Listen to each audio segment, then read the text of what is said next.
चलिए हम लोग आ जाते हैं अपनी पहली बुकलेट के लास्ट चैप्टर पर, यूनिट्स एंड डायमेंशन पर।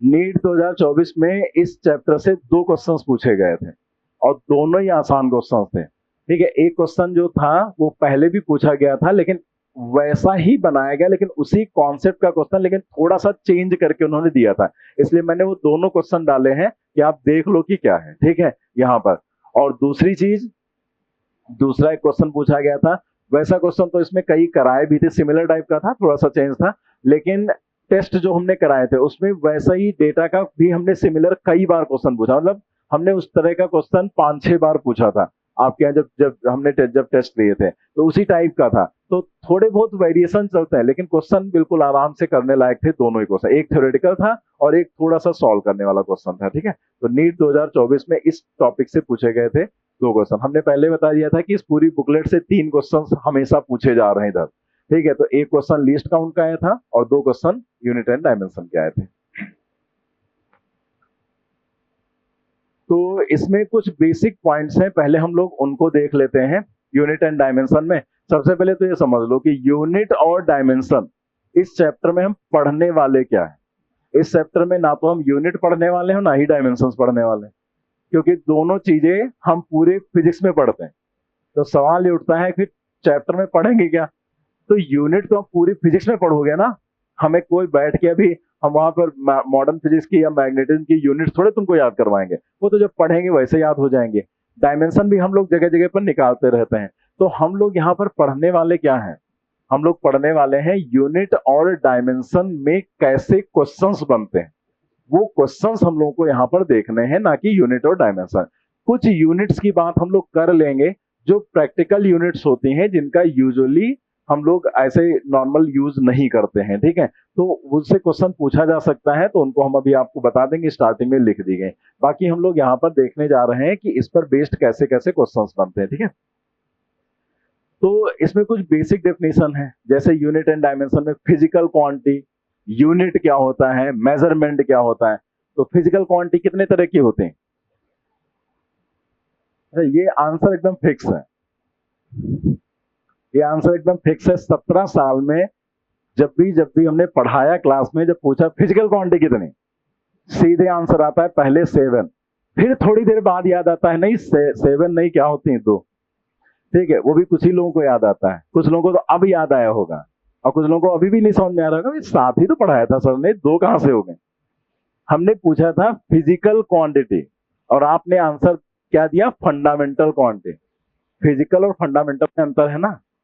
एग्जाम में यही होता है, ये ध्यान रखो। एग्जाम में ये होता है कि पूछ कुछ और रहा है, कई बार दिमाग में कुछ और चलता है और आंसर कुछ और ही टिक कर देते हैं हम लोग। तो हमेशा क्वेश्चन को ध्यान से समझो कि क्या पूछ रहा है। फिजिकल क्वांटिटी की डेफिनेशन क्या होती है? फिजिकल क्वांटिटी मतलब भौतिक राशियां। ठीक है, तो भौतिक राशियां कुछ भी हो सकती हैं, कोई जरूरी। फंडामेंटल क्वांटिटी 7 होती है। तो फिजिकल क्वांटिटी की डेफिनेशन क्या होती है? अच्छा चलो हम पूछते नहीं है, किसी से हम पूछेंगे नहीं फिजिकल क्वांटिटी की डेफिनेशन क्या है। सिर्फ हाथ उठा दो, कितने लोगों को पता है भौतिक राशियां फिजिकल क्वांटिटी की डेफिनेशन क्या होती है? पूछेंगे नहीं, डरो नहीं, सिर्फ हाथ उठा दो। 1 2 3 4 5, बस कुछ ही लोगों को पता है।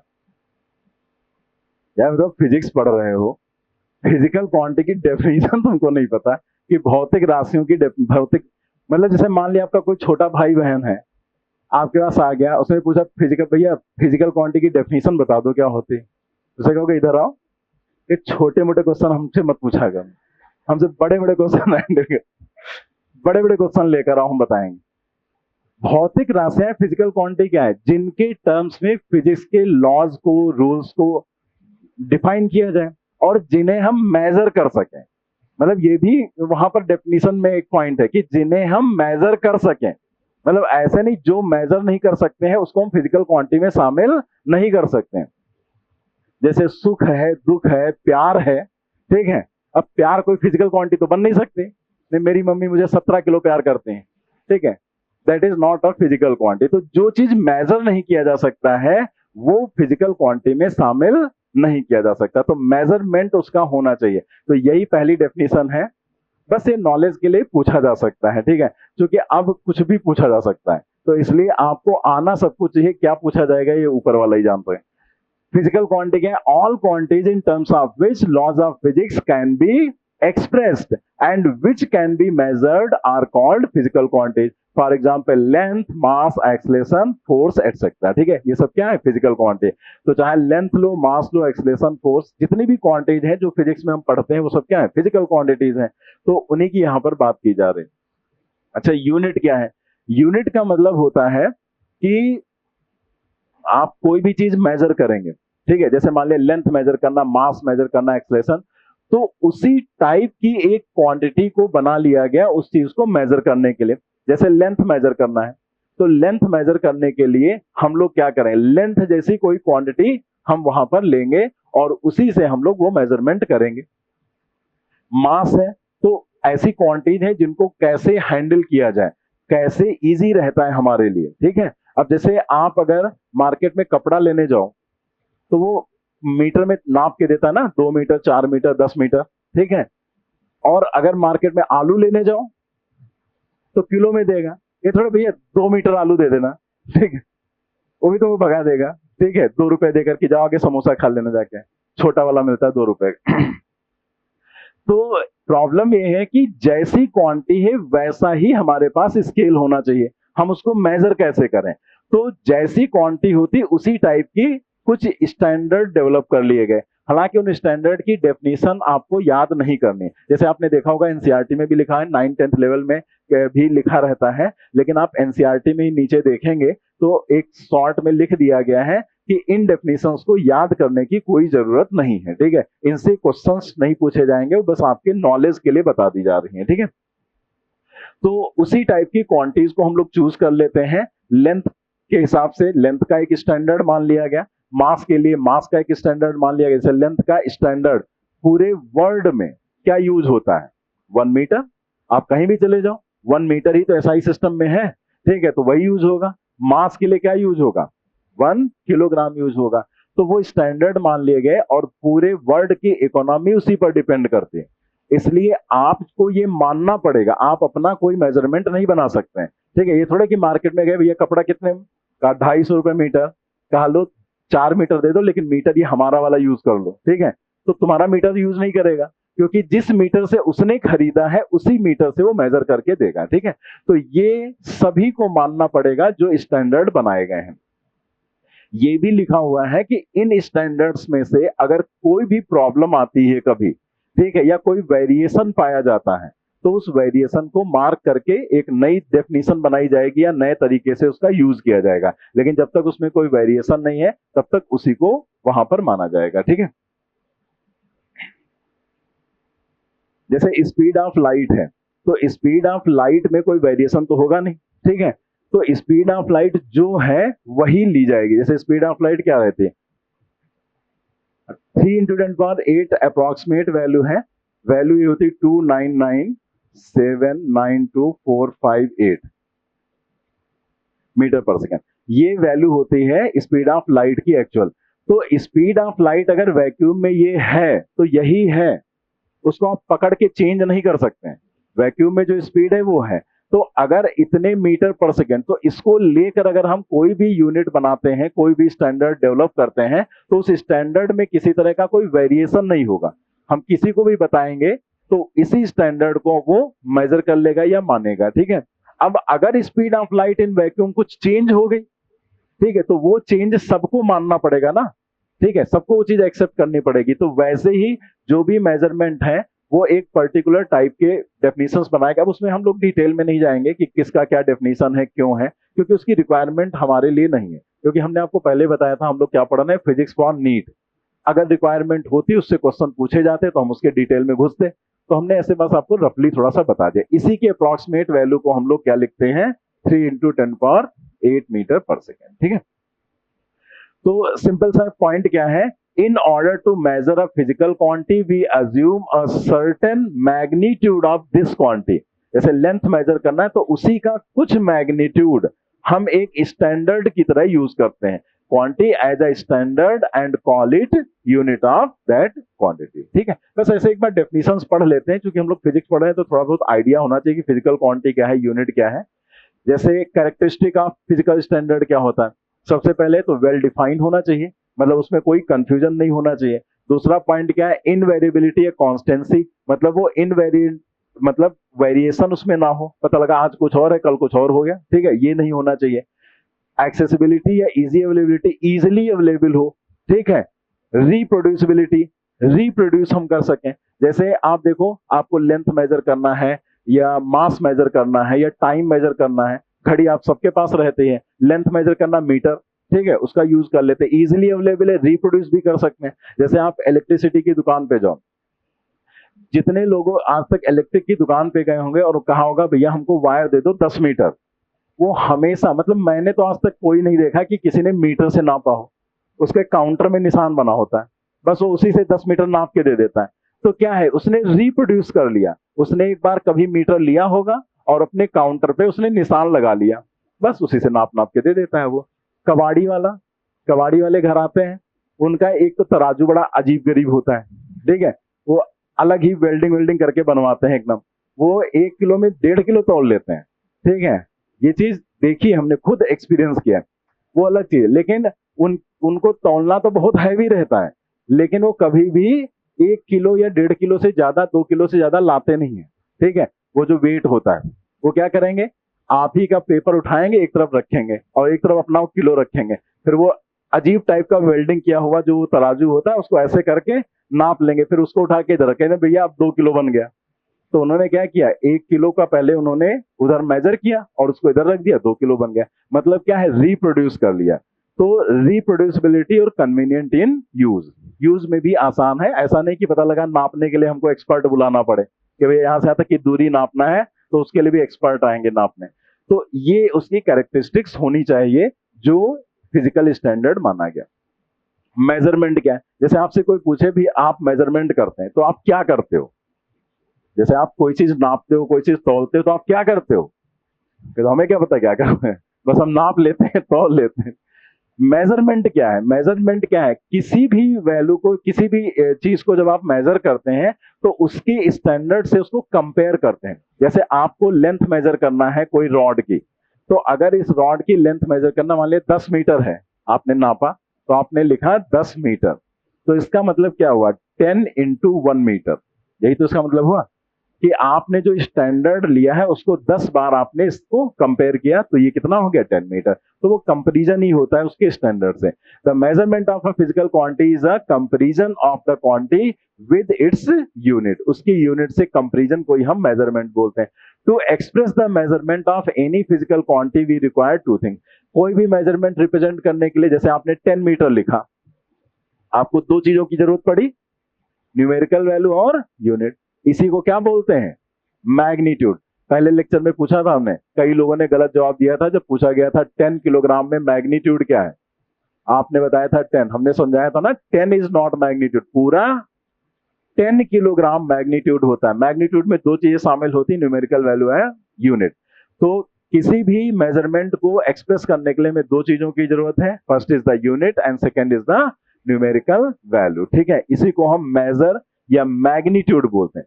कभी अगर मेजर लिखा हुआ मिल जाए तो मेजरमेंट नहीं, मेजर, कि measure of this quantity is this, तो इसका मतलब वो मैग्नीट्यूड ही आपको बता रहा है या मैग्नीट्यूड ही लिखकर दे रहा है।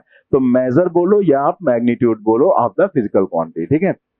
N U is equal to constant N proportional to 1/। अब ये चीज क्या लिखी है इसको हम लोग समझ लेते हैं तो बहुत इजिली समझ में आ जाएगा कि एग्जाम्पल के थ्रू। जैसे सपोज कर लिया एक रॉड है, यहां पर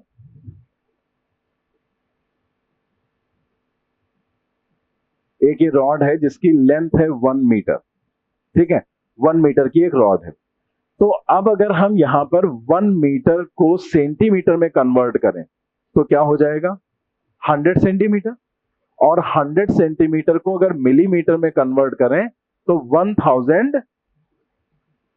हो जाएगा, 1000 मिलीमीटर, ठीक। 1 मीटर, 100 सेंटीमीटर, 1000 मिलीमीटर। अगर हम आपसे कहते हैं इस रॉड की लेंथ 1 मीटर है, लेकिन थोड़ी देर बाद हम बोलते हैं इस रॉड की लेंथ 100 सेंटीमीटर है, तो क्या इसकी लेंथ बड़ी हो गई? उतनी ही तो रहेगी ना, बस यूनिट ही तो हमने बदल दी। अगर हम बोलते हैं 1000 मिलीमीटर, तो ऐसा नहीं कि 1000 कहने पे उसकी लेंथ बहुत बड़ी हो गई, वो उतना ही रहेगा, ठीक है, जितना वो पहले था उतना रहेगा। तो इससे रिजल्ट क्या निकलता है कि हम यूनिट्स अगर बदलते हैं तो उससे किसी भी क्वांटिटी के मेजर या मैग्नीट्यूड पर कोई इफेक्ट नहीं पड़ता है। क्या चेंज होता है समझो जरा। जैसे ये न्यूमेरिकल वैल्यू, इसको हमने n1 मान लिया, ये यूनिट है, इसको हमने u1 मान लिया। यहां पर क्या है, ये n2 है और ये क्या है u2। ये तीसरे यूनिट में न्यूमेरिकल वैल्यू n3 और ये क्या हो गया u3।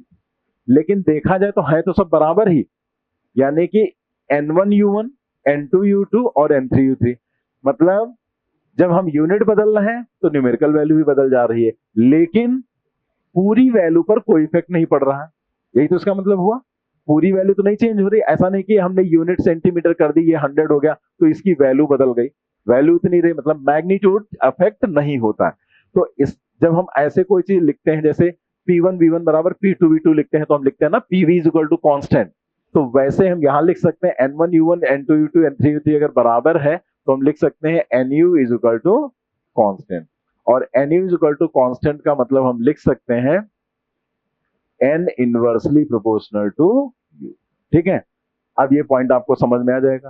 देखो यहां पर क्या आया कि NU का मतलब है मैग्नीट्यूड, तो अगर हम यूनिट्स को बदलते हैं तो मैग्नीट्यूड चेंज नहीं होता है। इसका मतलब हम कह सकते हैं कि किसी भी दी गई क्वांटिटी का मेजर या मैग्नीट्यूड जो सिस्टम हम यूज कर रहे हैं उस पर डिपेंड नहीं करता है।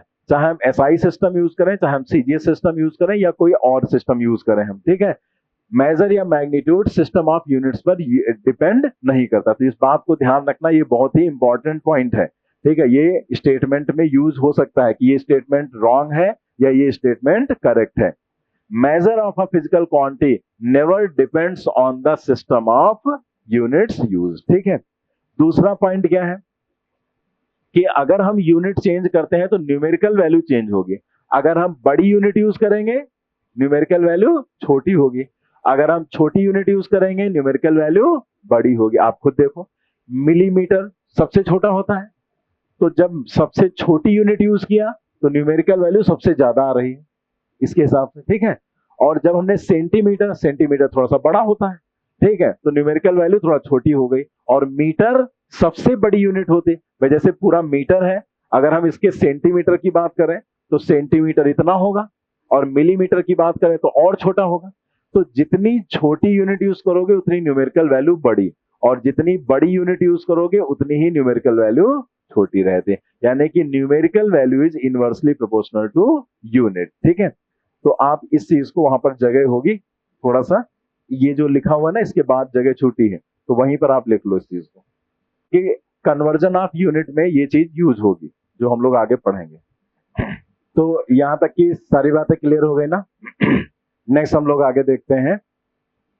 देखो यहाँ के बाद जो कुछ है तो उसमें हम ऐसे थोड़ा बहुत आपको बता दे रहे हैं कि ये चीजें क्यों याद रखना आपको जरूरी है, लेकिन इसके आगे की जो चीजें अभी यहाँ पर थोड़ी बहुत लिखी गई हैं उसमें हम कोई आपको हेल्प नहीं कर सकते, क्योंकि वो रटने वाली चीजें हैं, वो कन्वर्जन्स हैं, तो वो आपको याद ही रखने पड़ेंगे, या वो यूनिट उसका स्पेशल क्या नेमिंग क्या की गई है तो आपको याद रखना पड़ेगा। अब जैसे ये पहला लिखा गया, अब पहले में इसमें हम एक बार बता भी देंगे तब भी आप ही को रटना है। जैसे माइक्रोन है, तो माइक्रोन का मतलब क्या होता है, माइक्रो का मतलब तो म्यू मतलब होता है 10⁻⁶, लेकिन अगर कहीं माइक्रोन लिखा गया है तो उसका मतलब होता है माइक्रोमीटर। माइक्रो अगर सिर्फ लिखा हुआ है तो माइक्रो कोई यूनिट नहीं है, वो क्या है, नंबर है सिर्फ। मिली, जैसे मिली होता है 10⁻³ सेंटी होता है 10⁻², वैसे मिली माइक्रो जो होता है वो क्या होता है 10⁻⁻⁶, ये नंबर है। लेकिन माइक्रोन अगर इसके आगे n और लगा दें तो वो यूनिट हो जाएगी, क्योंकि माइक्रोन का मतलब होता है micrometre, that is equal to 10⁻⁶ metre, तो यूनिट हो जाएगी लेंथ की। ऐसे एंगस्ट्रॉम होता है 10⁻10 मीटर। एक्सरे यूनिट, ये भी यूनिट होती है लेंथ की, 10⁻13 मीटर होता है।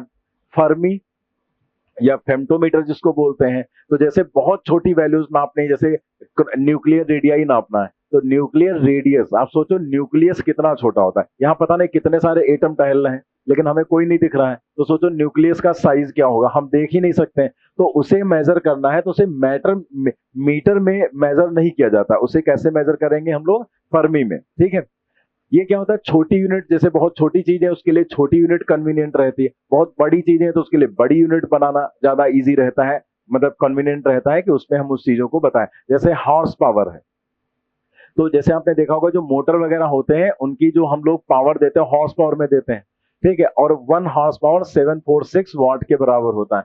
तो चूंकि हॉर्स पावर इंजन के लिए यूज किया जाता है, अब इंजन की अगर हम बात करें तो अब ट्रेन का इंजन हो गया या एरोप्लेन का इंजन होगा, सोचो वो कितने ज्यादा वाट के होंगे। ठीक है, एक सिंपल जो घर में मोटर लगाया जाता है वो 1 हॉर्स पावर या 1.5 हॉर्स पावर या 2 हॉर्स पावर का होता है, जो पानी के लिए खींचने के लिए, पानी के लिए लगाते हैं। जैसे सबमर्सिबल जो होता है उसमें 1.5 का मोटर पड़ा होता है हॉर्स पावर का, या 1 हॉर्स पावर का पड़ा होता है।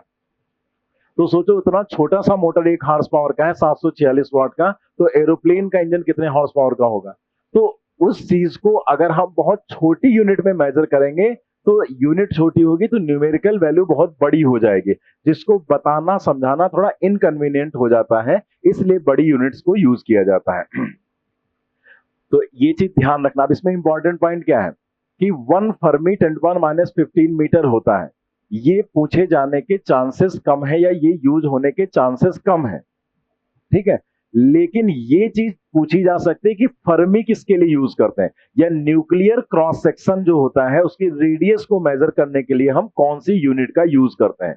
तो आपको याद होना चाहिए क्या, फर्मी का यूज करते हैं। ठीक है, तो ऐसे क्वेश्चन पूछा सकता है, इसमें से कौन सी यूनिट न्यूक्लियर क्रॉस सेक्शन के रेडियस को मेजर करने के लिए यूज की जाती है, या न्यूक्लियस के रेडियस को मेजर करने के लिए, सीधे सीधे भी लिख सकते हैं। तो हमें याद होना चाहिए कि फर्मी लिखेंगे हम लोग, हम वहां पर एंगस्ट्रॉम या किलोमीटर या मीटर इसको टिक नहीं करेंगे। ठीक है, ऐसे एस्ट्रोनॉमिकल डिस्टेंसेस होती हैं, जैसे जो एस्ट्रोनॉमिकल यूनिट होती है वो क्या होती है, it is the average distance between sun and अर्थ।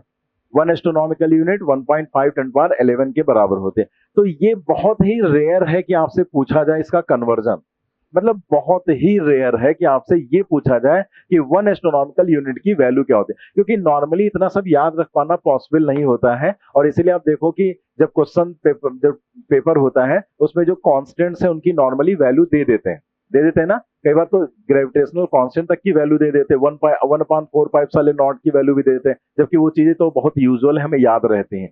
तो ये तो कन्वर्जन पूछा जाए ऐसा बहुत रेयर है, लेकिन ये पूछा जा सकता है कि जो average distance between sun and earth होती है वो क्या होती है। तो उसको हम लोग क्या, कौन सी यूनिट नाम बुलाते हैं, एस्ट्रोनॉमिकल यूनिट। जैसे लाइट ईयर है, तो लाइट ईयर का मतलब पूछा जा सकता है, या ये पूछा सकता है, एम्स में क्वेश्चन पूछा गया था, इसमें से कौन सी यूनिट डिस्टेंस की नहीं है या कौन सी यूनिट डिस्टेंस की है, ऐसे पूछ देते हैं। तो जैसे लाइट ईयर है तो हमें इसमें ईयर दिखता है तो हमें लगता है ये टाइम है, लेकिन ये टाइम नहीं, ये डिस्टेंस की यूनिट है।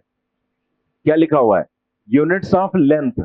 मतलब लाइट ईयर क्या है कि वैक्यूम में एक साल में लाइट जितनी डिस्टेंस चलती है उसको हम लोग क्या बोलते हैं, लाइट ईयर बोल देते हैं। 1 light year is the distance travelled by the light in vacuum in 1 year. ठीक है, तो ये लाइट ईयर हो गया। ऐसे ये पैरालैक्टिक सेकेंड या पार्सेक, ठीक है, ये एम्स में पूछा गया था ये भी। It is also the unit of distance. तो पैरालैक्टिक अब उसमें लिख दिया सेकेंड, अब किसी को नहीं पता है तो उसको लगेगा यार सेकंड का मतलब तो टाइम ही होगा, अंदाजा ही मार देते हैं टाइम ही होगा, लेकिन वो टाइम की नहीं है, वो किसकी यूनिट है, डिस्टेंस की यूनिट है। पैरालैक्टिक सेकंड होता है 3.26 लाइट ईयर के बराबर, मतलब 3.26 लाइट ईयर को 1 पीसी पैरालैक्टिक सेकंड बोलते हैं। ठीक है, unit of time used in microscopic physics. Microscopic physics में यूनिट ऑफ टाइम क्या है, से। अब जैसे अभी हम लिख दें आर, मिनट, ठीक है, सेकेंड, सभी को पता है ये किसकी यूनिट्स हैं, टाइम के।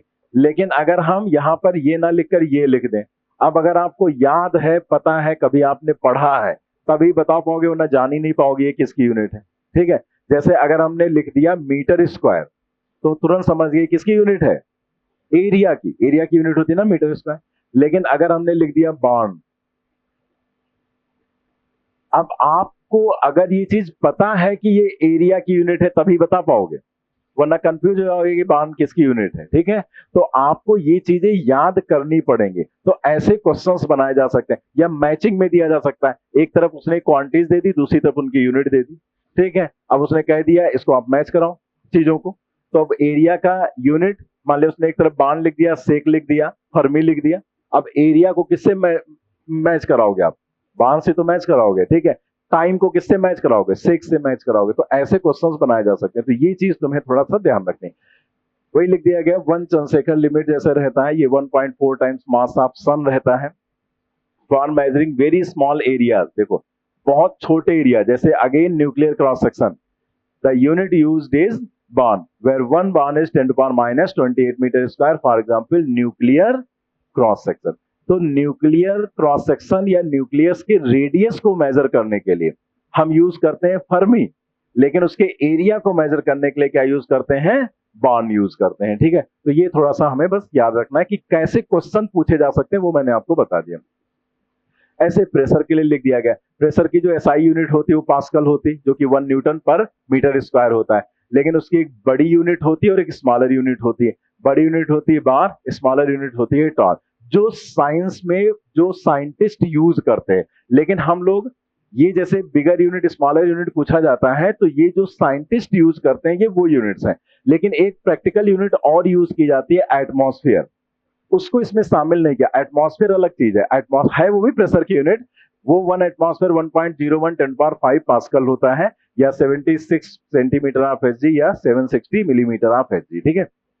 तो ये भी यूनिट होती है। नॉर्मली जो साइंटिस्ट यूज करते हैं वो इन यूनिट्स को यूज करते हैं वहां पर। तो उसमें बड़ी यूनिट अगर यूज करना है तो बार यूज करते हैं, और स्मॉलर यूनिट यूज करना है तो टॉर यूज करते हैं, ठीक है। तो ये थोड़ा सा हमें नॉलेज होना चाहिए कि कौन सी ये सब चीजें यूजुअल तो है नहीं, फिजिक्स में कहीं पर हम लोग पढ़ते हैं तो यूज करना होता है तो हम या तो पास्कल लिखते हैं, न्यूटन पर मीटर स्क्वायर।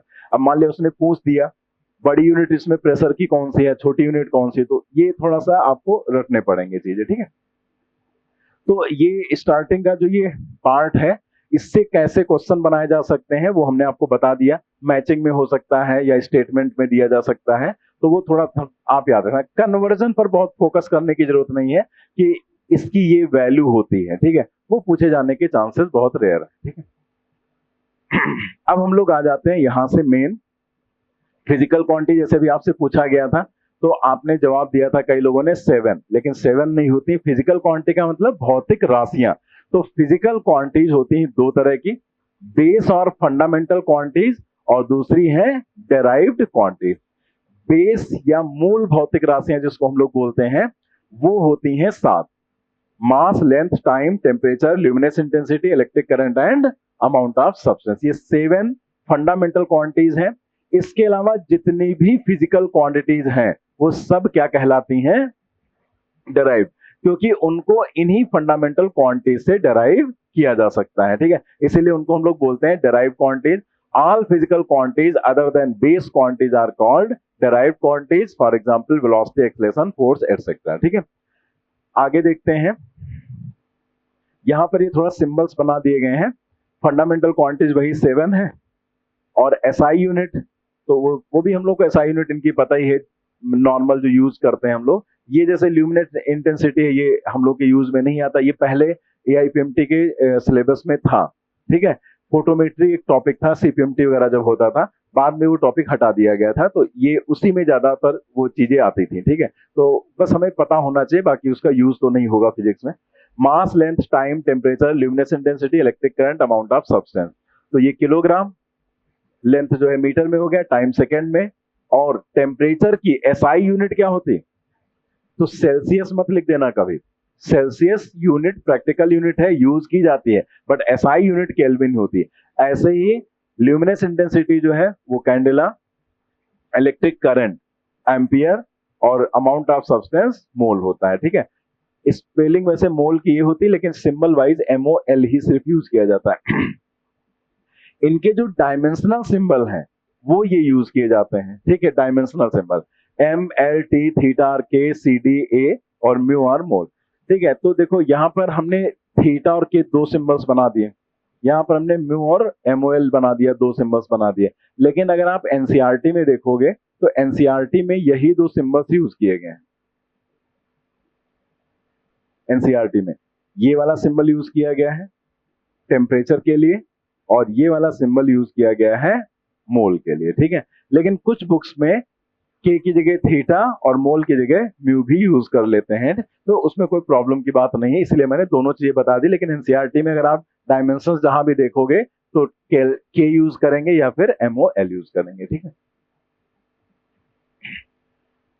नेक्स्ट यहाँ पर है, ये तो मतलब मेन यूनिट हो गई जो फंडामेंटल क्वांटिटीज है और उसमें जो यूनिट्स हम यूज करते हैं। डायमेंशनल सिंबल्स क्या हैं वो अभी हम लोग समझ रहे हैं, बस सिंबल्स हमने बता दिए कि मास के लिए m, लेंथ के लिए l और जो टाइम है t।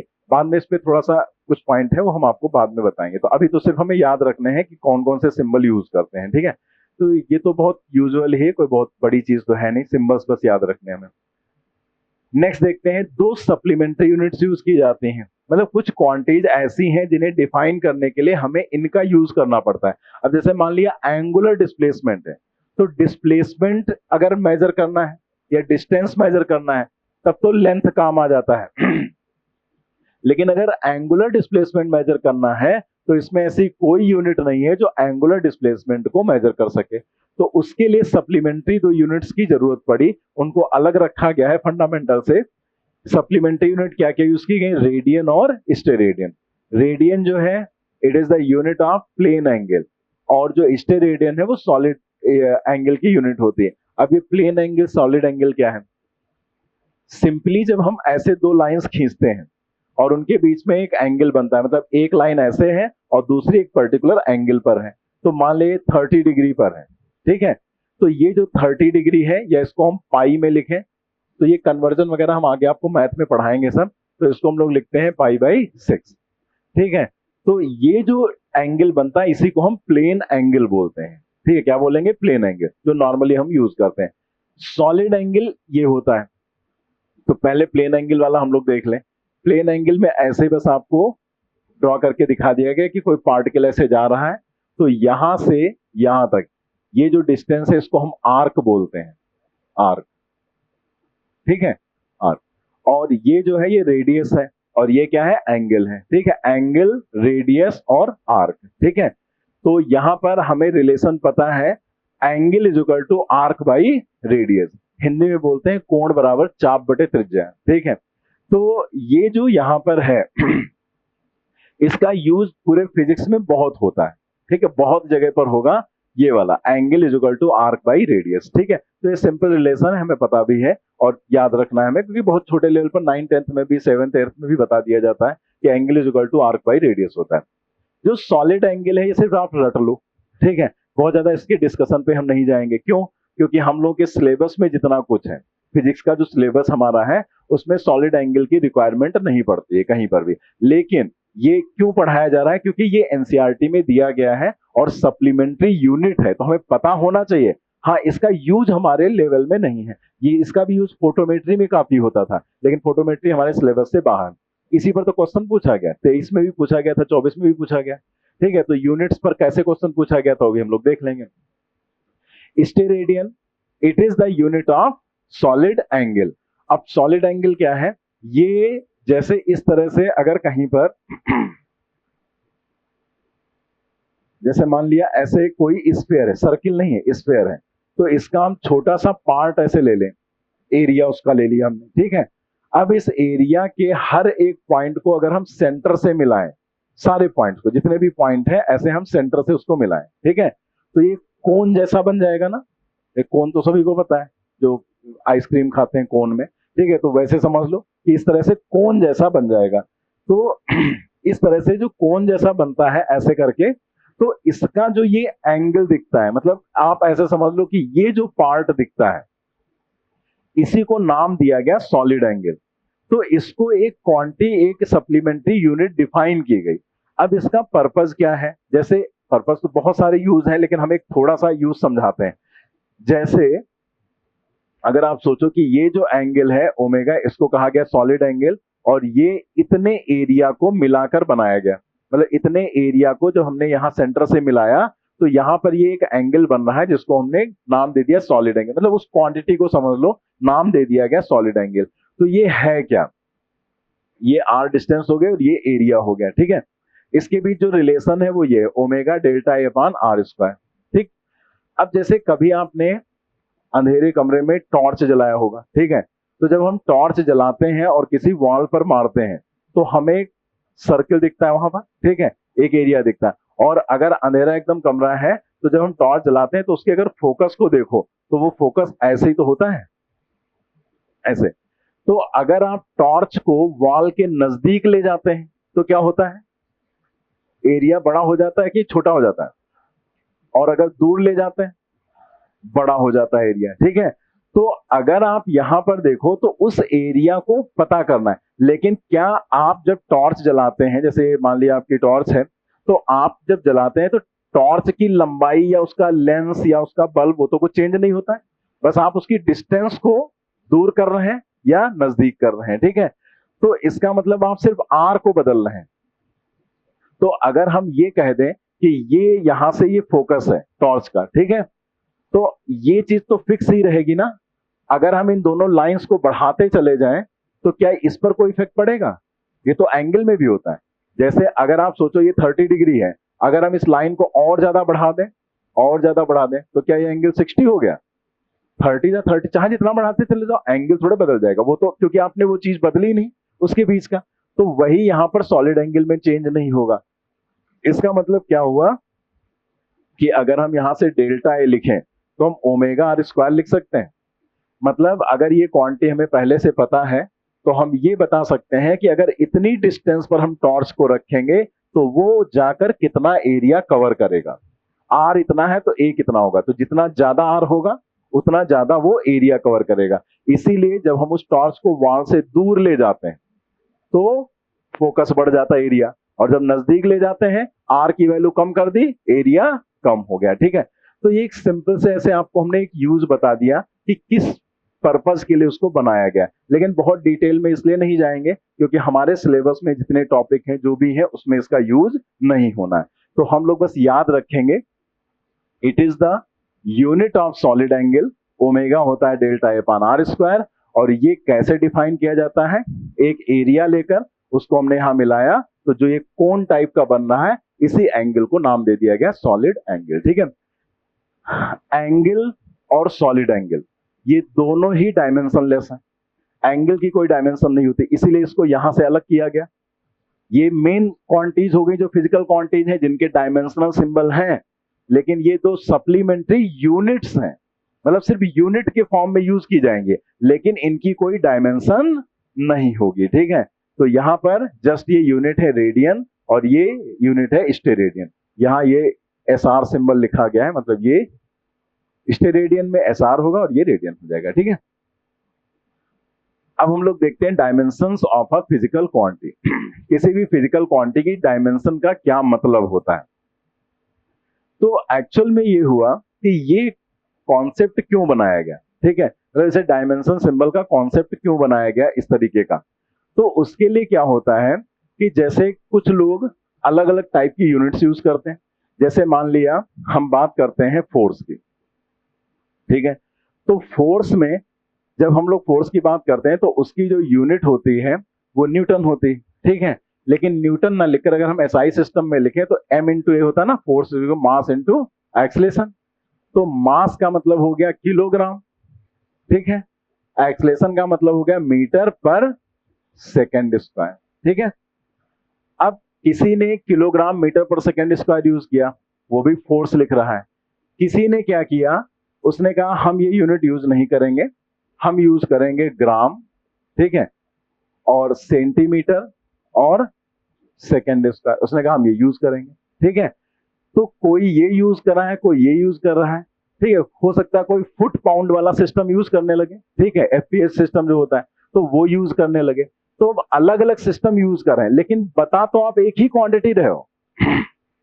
मतलब ये किरदार अलग अलग लोग निभा रहे हैं, ठीक है, लेकिन है तो वही चीज, रोल तो वही है। अब उसको कोई और निभाए या कोई और निभाए। जैसे अभी एनिमल में मेन हीरो कौन था, रणबीर कपूर, उसकी जगह कोई और भी तो हो सकता था। लेकिन अगर किसी राइटर ने, इस चीज को समझो, अगर किसी राइटर ने वो कहानी लिखी है तो उसने जो लिखा है वो तो नहीं बदलेगा ना, वो तो उसने उसको कहानी में रखना। अब उसने भाग्य रणवीर कपूर की अच्छी थी, उनको फिल्म मिल गई, तो उन्होंने उस चीज को, अगर उसी के कोई दूसरा हीरो होता तो भी वो उसी किरदार को निभाता। वही चीज बिल्कुल डायमेंशंस के लिए है कि अगर हम बात डायमेंशंस की करते हैं तो डायमेंशन इस बात को नहीं कहता है कि आप कौन सी यूनिट यूज कर रहे हैं। जैसे फोर्स की डायमेंशन है, तो डायमेंशन जब हम लोग लिखते हैं तो हम बेस यूनिट्स लिखते हैं। जैसे किलोग्राम है तो किलोग्राम को हम क्या लिखेंगे, एम। लेंथ को क्या लिखेंगे, एल। और सेकेंड स्क्वायर ऊपर जाएगा सेकेंड टू द पावर -2, तो हम क्या लिखेंगे, ठीक है। तो अगर हम ये लिखते हैं, तो अगर किसी को ये बता दिया जाए, ठीक है, कि आपने ये चीज लिखी है, आप देखेंगे तो आप तुरंत बता देंगे वो किस क्वांटिटी की बात कर रहा है, फोर्स की बात कर रहा है, ठीक है। यूनिट से कोई मतलब नहीं, यूनिट आप चाहे ये यूज कर लो चाहे ये यूज कर लो, ठीक है। मतलब जो हमारा मेन किरदार है वो क्या है, फोर्स है। अब उसको आप किस यूनिट में लिखना चाह रहे हैं, किस यूनिट में लिखना चाह रहे हैं, कोई प्रॉब्लम नहीं। कहा, अब किसी ने कहा, जैसे अगर ये चीज नहीं बनाई जाती तो प्रॉब्लम होती, ये अपना कुछ अलग गाना गाता और ये अपना अलग गाना गाता, ये कहता हम सिंबल यहां कुछ और यूज करेंगे, ये कह रहा है हम किलोग्राम यूज करेंगे, ये कह रहा हम ग्राम यूज करेंगे, जी यूज करेंगे, ये कह रहा हम एम यूज करेंगे, ये कह रहा सीएम यूज करेंगे। तो एक ही चीज को बताने के लिए प्रॉब्लम हो रही। लेकिन अगर हमने ऐसी क्वांटिटी बना ली तो दोनों एक ही यूज कर रहे हैं। सबसे कहा गया आप मास की यूनिट कुछ भी यूज करो लेकिन सिंबल एक ही यूज करोगे, क्या, ये एम।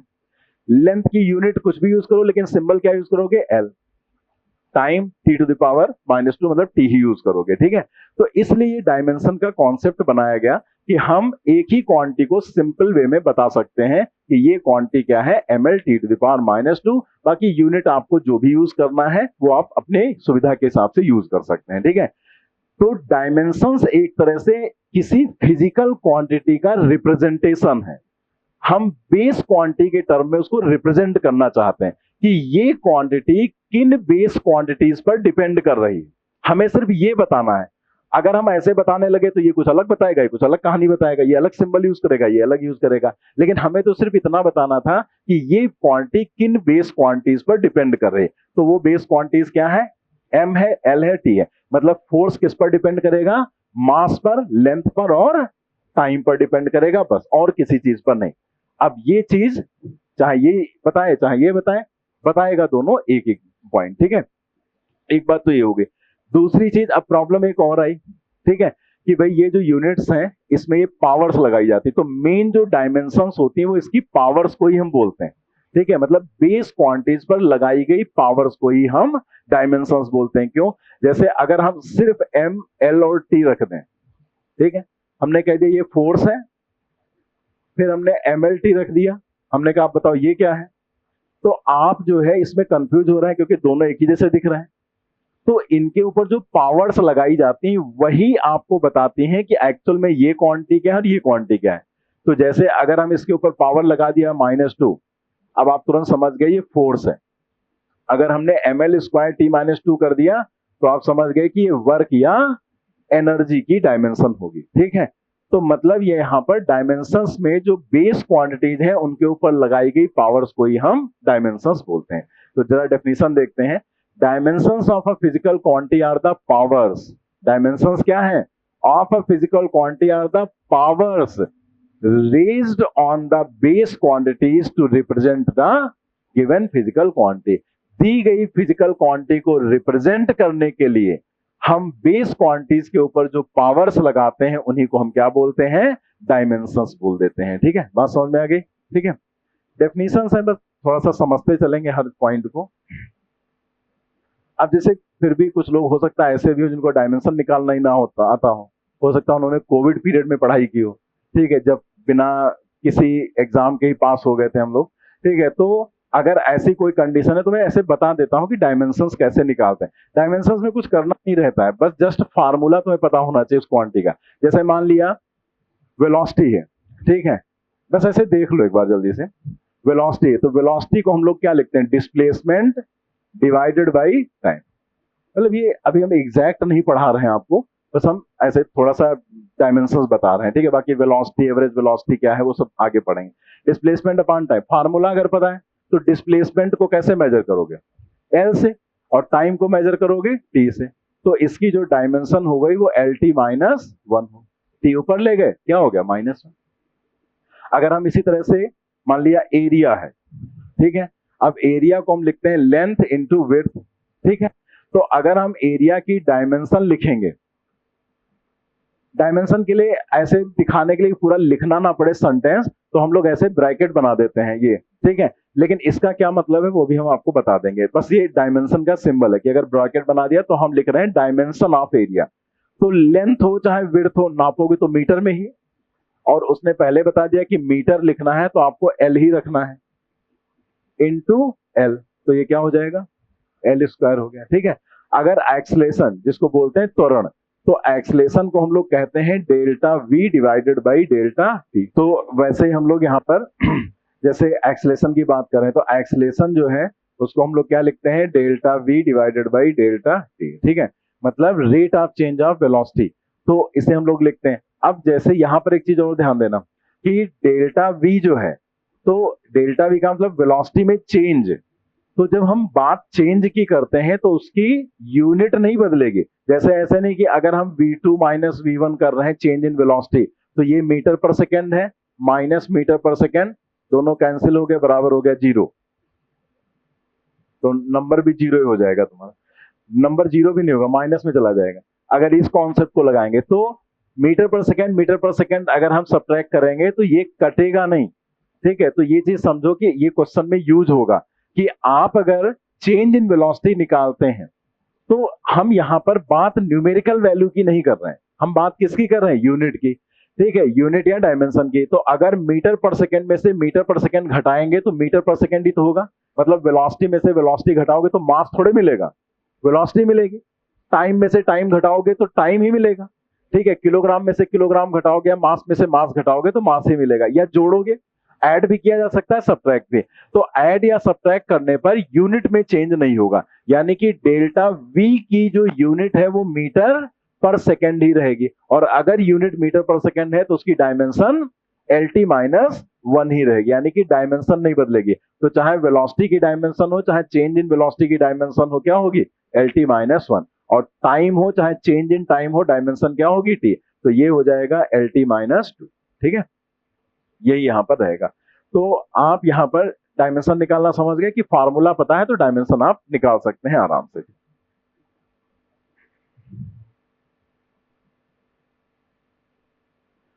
अब जरा यहां पर देखते हैं कि डायमेंशंस में जो हम लोग लिखते हैं, जैसे फोर्स की डायमेंशन है, अब फोर्स की डायमेंशन निकालना है तो अभी हमने बता ही दिया था एम एल, फोर्स कैसे निकालेंगे, मास इंटू एक्सलेशन, तो M L T minus two, तो डायमेंशन ऑफ फोर्स क्या है, M L T minus two. अब जैसे तीन अलग अलग टाइप के सेंटेंस लिखे हुए मिलेंगे, शायद ही आपने कभी ध्यान दिया होगा, एक जगह लिखा होता है, कभी कभी लिखा होता है डायमेंशनल फार्मूला, कभी लिखा होता है dimensional symbol, dimensional equation sorry, ठीक है, डायमेंशनल फार्मूला, डायमेंशनल इक्वेशन, और कभी कभी लिखा होता है या क्वेश्चन में पूछ देते हैं what is dimension of force in time, या what is dimension of force in mass, तब आप वहां पर क्या करेंगे, उसका आंसर क्या देंगे। तो ये तीन जो सेंटेंस है उनको हम लोग यहां पर लिख लेते हैं, तो उससे हमें ध्यान रहेगा कि हमसे पूछेगा वो क्या, ठीक है, लिखेंगे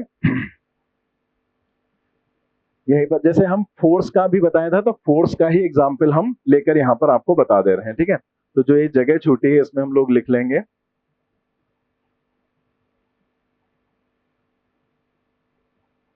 डायमेंशंस, डायमेंशनल फार्मूला पहले लिख लेते हैं।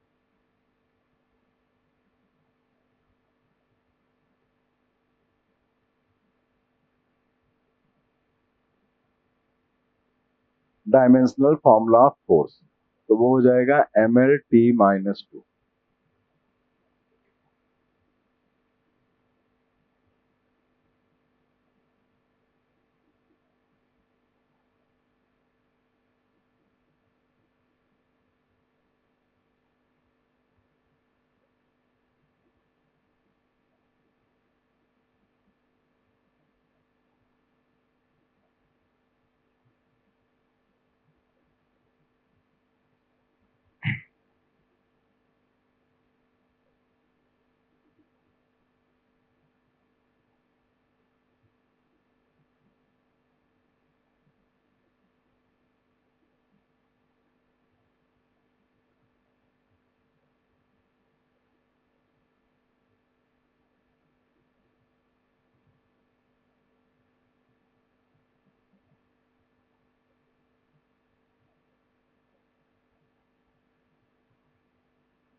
तो पहले में लिखा गया है डायमेंशनल फार्मूला।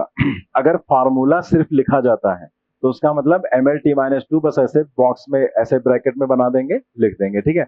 ये जो ब्रैकेट होता है ये कोई जरूरी नहीं है कि लगा हो ऑप्शन में, ये बस एक सिंबल बना लिया गया है, तो कई बुक्स में नहीं लगा होता है। कई बार एग्जाम में क्वेश्चन पूछा गया ये ब्रैकेट नहीं बनाते, कई बार बना होता है, तो वो कोई ऐसा नहीं कि जिसमें आपको कंफ्यूज किया जाए, लेकिन वो सिंप्लिसिटी के लिए एक सिंबल बना लिया गया कि अगर हम ऐसे ये स्क्वायर ब्रैकेट में रखते हैं तो फिर इसका मतलब होता है कि हम यहाँ पर क्या कर रहे हैं, डायमेंशन उस क्वांटिटी की लिख रहे हैं, ठीक, और उसका कोई मतलब नहीं। डायमेंशनल इक्वेशन ऑफ फोर्स, अगर डायमेंशनल फॉर्मूला लिखा गया तो ऐसे लिखा जाएगा, लेकिन अगर डायमेंशनल इक्वेशन कहा गया है तो इधर एफ लिखा जाएगा जिसकी डायमेंशन आप लिख रहे हैं, ब्रैकेट बनाया जाएगा इक्वल टू mlt-2 दोनों साइड में ब्रैकेट। कुछ बुक्स में क्या करते हैं, सिर्फ इधर ब्रैकेट बनाते हैं, इधर नहीं बनाते हैं। कुछ बुक्स में इधर बनाते हैं, इधर नहीं बनाते हैं। कुछ बुक्स में दोनों तरफ बना देते हैं। आप देखेंगे अलग अलग बुक्स अलग अलग तरीके के आपको मिलेगा, लेकिन अगर आप एनसीईआरटी में देखेंगे तो उसमें दोनों तरफ ऐसे स्क्वायर ब्रैकेट बनाते हैं। जब इक्वेशन लिखते हैं तो दोनों साइड में ब्रैकेट बने हुए मिलेंगे आपको कहीं पर भी, ठीक है। ये तो डायमेंशनल इक्वेशन हो गई, लिखा वही जाएगा, बस वो लिखने का तरीका क्या है वो बताया जा रहा है। लेकिन अगर उसने पूछ दिया what is dimension of force in mass, तो dimension of force in mass अगर उसने क्वेश्चन पूछा है तो इसका मतलब ये नहीं कि हम पूरी डायमेंशन लिख देंगे या हम एम लिख देंगे, नहीं। डायमेंशन की डेफिनेशन क्या है, डायमेंशन क्या है, सिर्फ क्या है, पावर्स जो बेस क्वांटिटी पर चढ़ाई जा रही हैं। तो उसने कहा dimension of force in mass, तो मास की कितनी पावर है, 1, जब कुछ नहीं लिखा तो 1, तो आंसर हमारा क्या होगा, 1। अगर उसने कहा dimension of force in length, तो लेंथ की पावर क्या है, 1, तो आंसर हमारा क्या होगा, 1। अगर उसने कह दिया dimension of force in time, तो पावर क्या है, -2, तो हमारा आंसर क्या होगा, -2। तो कोई भी क्वेश्चन आपसे पूछा जा सकता है, जैसे आगे तरह अलग अलग तरह के क्वेश्चन आपको मिलेंगे। तो जैसे हमने मान लिया डिपेंडेंसी वाला क्वेश्चन आपसे पूछ दिया कि कोई क्वांटिटी है टाइम, ठीक है, टाइम मतलब जो टाइम है उसको ले लिया गया कि समय जो है वो किस पर डिपेंड कर रहा है, वो मान लिया डिपेंड कर रहा है जी पर, ग्रेविटेशनल कांस्टेंट पर, एच प्लैंक्स कांस्टेंट पर और स्पीड ऑफ लाइट पर टाइम डिपेंड कर रहा है। अब उसने क्वेश्चन आपसे क्या पूछा कि what is dimension of time in H, Planck's constant में टाइम की डायमेंशन क्या है। अब सोचो अगर आपको ये सेंटेंस पता है तो तुम समझ गए क्या निकालना है, हमें निकालना है कि इनका रिलेशन स्टेब्लिश करना है। रिलेशन स्टेब्लिश कैसे करेंगे वो हम आपको आगे सिखाएंगे ही। रिलेशन स्टेब्लिश करने के बाद आंसर आपको क्या देना है, जो एच की पावर आएगी वही सिर्फ आपका आंसर होगा, ठीक है। क्योंकि उसने ये नहीं पूछा कि टाइम इन तीनों चीजों पर कैसे डिपेंड कर रहा है या क्या रिलेशन है, उसने कहा what is dimension of time in Planck's constant, तो सिर्फ प्लैंक्स कांस्टेंट की जो पावर होगी वही हमारा आंसर होगा, ठीक है। तो वही चीज यहां पर लिखाई गई है, ठीक है। एक पॉइंट और बताओ, जैसे एक टर्म होता है फंडामेंटल, तो फंडामेंटल का मतलब क्या होता है, फंडामेंटल का मतलब क्या होता है, मतलब उसका मीनिंग क्या है। फंडामेंटल का मतलब बेसिक, बेसिक यूनिट,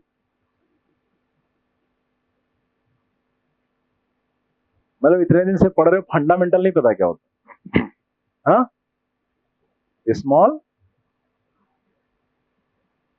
मौलिक, भाई कितने लोगों को समझ में आ रहा मौलिक। हम अर्थ नहीं पूछ रहे हैं, हमने पूछा टाइम का मतलब समय, एंगल का मतलब कोण, ठीक है, तो ये नहीं पूछ रहे, उसका मीनिंग हम पूछ रहे हैं कि मतलब जैसे फंडामेंटल है उसका मतलब देखो, उसका मेन मतलब बेसिक, बेसिक नहीं, बेसिक से क्या मतलब निकलता है, बेसिक तो वही चीज होगी, उसका दूसरा मतलब एक वो क्या सिनोनिम्स होते हैं, पर्यायवाची जो होते हैं, बेसिक फंडामेंटल, वो तो एक ही बात है। फंडामेंटल का मतलब क्या होता है, अगर हिंदी में भी बता दें, पहले हिंदी में ही बता देते हैं, उसका मतलब होता है मूल स्रोत से संबंधित, ठीक है, मतलब मेन सोर्स क्या है, ठीक है। एक तो ये होता है मतलब वो मेन, फंडामेंटल का मतलब मेन सोर्स, ठीक है, या उससे संबंधित हो सकता है वो। दूसरा अगर हम इंग्लिश में कहें तो हम कह सकते हैं from where everything else develops, मतलब फंडामेंटल का मतलब है कि जहां से बाकी चीजें डेवलप की जाती हैं वो फंडामेंटल है। तो जैसे अगर हमने कह दिया फंडामेंटल खुद ही एक सोर्स है जो चीजों को जनरेट कर रहा है, तो इसका मतलब उसके पीछे फिर कुछ नहीं बचा। ठीक है, मतलब उसके पीछे कुछ नहीं। जैसे ये कहा गया, जैसे ये हम लोग मानते हैं कि जो ऊपर है भगवान है, जो भी है, उन्होंने हम सब लोगों को बनाया। ठीक, तो तुम्हारे दिमाग में कहता है भगवान को किसने बनाया? ठीक है, तो भगवान खुद ही सोर्स है। तो वो कहां से आया, किसने उसको डेवलप किया, उसके पीछे कोई ना तो कहानी है ना कोई लॉजिक है, कुछ नहीं है, तो हमें नहीं पता है, तो हम उसको सोर्स मान लेते हैं। मतलब उसको आप रिप्रेजेंट नहीं कर सकते किसी दूसरे के टर्म में। हमें रिप्रेजेंट किया सकता बट उसे नहीं। यानी कि जो मेन है, जो सोर्स है, जो फंडामेंटल है, उसको आप किसी दूसरे के टर्म में डेवलप नहीं कर सकते या किसी दूसरे के टर्म में रिप्रेजेंट नहीं कर सकते। ये बहुत इंपॉर्टेंट पॉइंट है। ये क्वेश्चन कई बुक्स में थ्योरेटिकल में दिया गया है, क्वेश्चन स्टेटमेंट्स में दिया गया है। ठीक है, आपको मिल जाएगा, असर्शन रीजन में मिल जाएगा। तो एक पॉइंट यहां पर क्या हम बताने जा रहे हैं जिसके लिए मैंने ये क्वेश्चन पूछा कि किसी भी फिजिकल क्वांटिटी को आप किसी दूसरी क्वांटिटी के टर्म में तो रिप्रेजेंट कर सकते हैं, लेकिन जो फंडामेंटल फिजिकल क्वांटिटी है, जो कितनी है, 7। ठीक है, उन 7 फंडामेंटल क्वांटिटी में से किसी भी क्वांटिटी को आप किसी दूसरी क्वांटिटी के टर्म में कभी भी रिप्रेजेंट नहीं कर सकते। तो वहीं पर नोट डालकर लिख लें इस पॉइंट को। ये जो लिखा गया है उसी के नीचे नोट में लिख लेंगे और इस नोट को ध्यान रखेंगे। ठीक है, any fundamental quantity, any fundamental quantity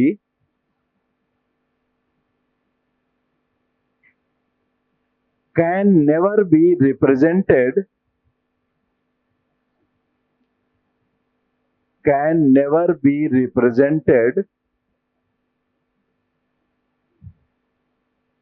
in terms of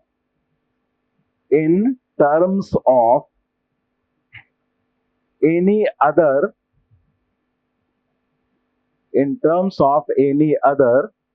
fundamental quantity, in terms of any other fundamental quantity।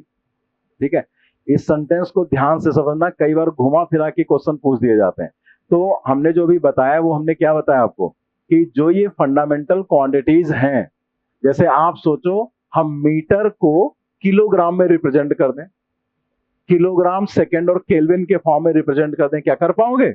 नहीं कर पाओ। कोई भी फंडामेंटल क्वांटिटी किसी दूसरी फंडामेंटल क्वांटिटी के टर्म में रिप्रेजेंट नहीं की जा सकती। ठीक है, बाकी जितनी भी डेराइव्ड क्वांटिटीज हैं उनको हम फंडामेंटल क्वांटिटी के टर्म में रिप्रेजेंट कर सकते हैं, लेकिन हर फिजिकल क्वांटिटी सभी फंडामेंटल क्वांटिटीज पर डिपेंड नहीं करती। मतलब ये चीजों को समझो जो हम बता रहे हैं। जैसे ये सब थ्योरेटिकल क्वेश्चन से आता है। जैसे मान लिया उसने कह दिया force, what is dimension of force in temperature, what is dimension of force in temperature, क्या लिखोगे? 0 लिखोगे ना, क्योंकि टेम्परेचर उसमें आता है नहीं, उसमें क्या आता है, MLT आता है सिर्फ। ठीक है, टेम्परेचर नहीं आता। What is dimension of force in current, 0। What is dimension of force in mass, 1 आएगा। ठीक है, तो वो इन पर डिपेंड नहीं कर रहा, लेकिन वो किस पर डिपेंड कर रहा है, इन तीनों चीजों पर। तो ये चीजें समझना, ये थ्योरेटिकल क्वेश्चन के लिए बहुत ही ज्यादा इंपॉर्टेंट है। ठीक है, इसके बाद देखो यहां पर ये कुछ 8 क्वांटिटीज लिख दी गई हैं। ये जो है, जैसे आप सोच रहे होंगे इतनी सारी डायमेंशंस बुक्स में लिखी होती हैं, यहाँ 8 ही क्यों लिखे गए? Area L², volume L3, velocity LT-, सब अभी समझा भी चुके हैं। ठीक है, एक्सलेशन LT-2, फोर्स MLT-2। रही बात प्रेशर की, तो प्रेशर इज इक्वल टू क्या होता है, फोर्स अपॉन एरिया। ठीक है, तो अगर हम डायमेंशन लिखेंगे तो MLT-2 और L², ये ऊपर जाएगा तो क्या हो जाएगा, ML-1 T-2। ठीक है, तो ये डायमेंशन हो गए, तो वो लिख दिया गया ML-1 T-2। ऐसे वर्क या एनर्जी, तो वर्क, अगर हम वर्क की बात करें तो उसको हम फोर्स इंटू डिस्प्लेसमेंट लिखते हैं। तो फोर्स हो गया MLT-2 और डिस्प्लेसमेंट हो गया L। डिस्प्लेसमेंट तो डिस्टेंस का जो मेजर करते हैं, तो ये ML² T-, कहीं से भी निकालो, K is equal to half mv² से निकालो, चाहे mg से निकालो, आंसर आपका यही आएगा, ML² T-2। ठीक है, और ऐसे ही चार्ज की अगर हम बात करें तो ये हम लोग आगे पढ़ेंगे, I is equal to Q/T या Q is equal to IT होता है। तो बहुत पहले जो चार्ज था उसको फंडामेंटल में शामिल किया गया था। ठीक है, चार्ज, तो वो बना था MKSQ सिस्टम, ठीक है, MKSQ सिस्टम, ठीक है। लेकिन बाद में जब SI सिस्टम बना तो चार्ज को हटाकर उसकी जगह पर क्या लिया गया, करंट, ठीक है। उनकी अलग रीजंस हैं बट उसमें हमें एंटर नहीं करना है, तो ऐसे बस बता दिया। लेकिन अगर कहीं MKSQ सिस्टम लिखा हुआ मिल जाए तो आपको Q को एज अ फंडामेंटल चूज करना होगा। लेकिन अगर ये लिखा है तो अदरवाइज हमारे पास फंडामेंटल क्वांटिटी चार्ज नहीं है, क्या है, करंट। तो यहां से अगर आप चार्ज की डायमेंशन निकालो तो क्या हो जाएगी, A इंटू टी हो जाएगी, एम्पियर और टाइम के लिए टी। अगर आपको ये याद है सभी 8, जो कि नॉर्मली सबको याद ही होगा, जिसको नहीं याद है याद कर लेना। आप कोई भी पूरे फिजिक्स में कोई भी क्वांटिटी, नॉर्मली किसी भी क्वांटिटी की अगर डायमेंशन निकालोगे तो बहुत इजीली निकाल लोगे आप, आपको टाइम ही नहीं लगेगा उसे निकालने में, क्योंकि अगर ये याद है तो लगभग सारी क्वांटिटीज इन्हीं पर डिपेंड करती हैं। जैसे फॉर एग्जांपल मान लिया, आपको जैसे यहीं पर समझा देते हैं, जैसे सपोज कर लिया आप कोई भी क्वांटिटी ले लो, जैसे मान लिया आपने यंग्स मॉडुलस ले लिया, आपने जो यंग्स मॉडुलस को हम कैसे डिफाइन करें, या स्ट्रेस ले लिया। अब स्ट्रेस क्या है, अगर आप, जब हम लोग पढ़ेंगे, अभी तो आपने पढ़ा नहीं है, तो स्ट्रेस का मतलब, स्ट्रेस का मतलब होता है फोर्स अपॉन एरिया। अब डायमेंशनली स्ट्रेस वही है जो प्रेशर है, लेकिन स्ट्रेस और प्रेशर दोनों अलग अलग क्वांटिटीज होती है, हम आगे आपको समझाएंगे।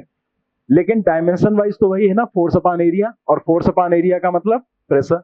यानी कि अगेन इसकी अगर डायमेंशन लिखेंगे तो ml-1 t-2। मान ले यंग्स मॉडुलस आपको लिखना है। अब हमें यंग्स मॉडुलस पता है, स्ट्रेस डिवाइडेड बाय स्ट्रेन होता है। स्ट्रेन क्या है, change in configuration upon original configuration, मतलब उसकी कोई डायमेंशन ही नहीं होती। तो जो डायमेंशन स्ट्रेस की वही यंग्स मॉडुलस की, और ये स्ट्रेस की डायमेंशन क्या है, जो प्रेशर की है। आ गया सब, ठीक है। जैसे मान लिया कोई भी क्वांटिटी आप ले लो, जैसे मान लिया आपने ले लिया इलेक्ट्रिक पोटेंशियल। अब इलेक्ट्रिक पोटेंशियल अगर ले रहे हैं तो इलेक्ट्रिक पोटेंशियल की डेफिनेशन क्या है, W अपॉन Q। W में पता है ml² t-2, चार्ज हमें पता है AT, डिवाइड कर दो, निकाल लो, ठीक है। कोई भी क्वांटिटी ले लो, मैग्नेटिक फील्ड, मैग्नेटिक फील्ड का कोई भी फॉर्मूला आपको पता है, जैसे मान लिया F = IBL पता है, मैग्नेटिक फील्ड निकाला, फोर्स पता है, करंट पता है, लेंथ पता है, आ वही रही ना घुमा फिरा कर, ठीक है। तो आप कोई भी क्वांटिटी देखेंगे नॉर्मली घुमा फिरा कर यही 8 आती हैं। तो अगर ये रटी हुई है तो आपको सिर्फ फॉर्मूला याद करना है, बाकी आपको कुछ याद करने की जरूरत नहीं है। डायमेंशंस हमें याद करने की रिक्वायरमेंट नहीं, हम तुरंत वहां पर कैलकुलेट कर लेंगे, ठीक है। तो हम लोग फिलहाल आज इतना ही रखते हैं।